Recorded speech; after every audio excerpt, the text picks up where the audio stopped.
تشریح نظم اہل مصر سے۔ خود ابوالہول نے یہ نکتہ سکھایا مجھ کو،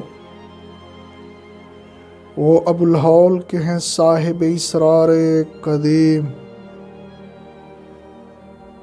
دفعتاً جس سے بدل جاتی ہے تقدیر امم، ہے وہ قوت کے حریف اس کی نہیں عقل حکیم،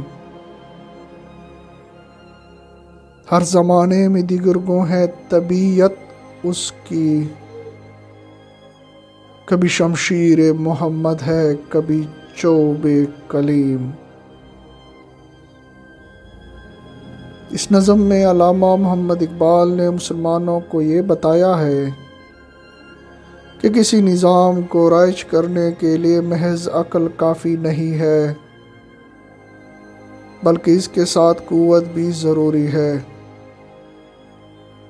اگر قوت نہ ہو تو دستور عمل، معاہدہ یا آئین کی قیمت ردی کاغذ کے پرزے سے زیادہ نہیں ہوتی۔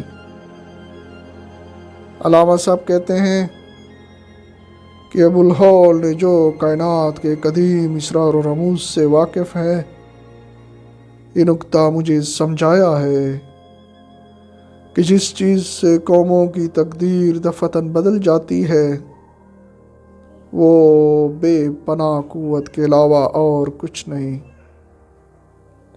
اور یہ قوت وہ چیز ہے کہ حکماء کی عقل بھی اس کا مقابلہ نہیں کر سکتے۔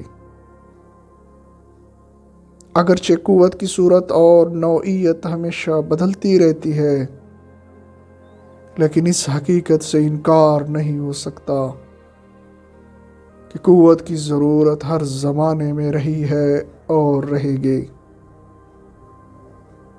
یہ قوت کبھی حضرت موسیٰ کے عصا کی شکل میں نمودار ہوتی ہے، کبھی سرکار دو عالم صلی اللہ علیہ وسلم کی تلوار کی صورت میں نمایاں ہوتی ہے۔ قوت کے بغیر آپ بہتر سے بہتر نظام حیات کو بھی دنیا میں نافذ نہیں کر سکتے، اس لیے قرآن مجید نے جہاں مومنوں کو بہترین امت قرار دیا ہے، وہاں ان کی ایک صفت یہ بھی بیان کی ہے کہ ان میں نیکی کا حکم دینے کی طاقت ہوگی۔ اگر یہ طاقت نہ ہو تو پھر مومن نہیں رہتا بلکہ راہب بن جاتا ہے۔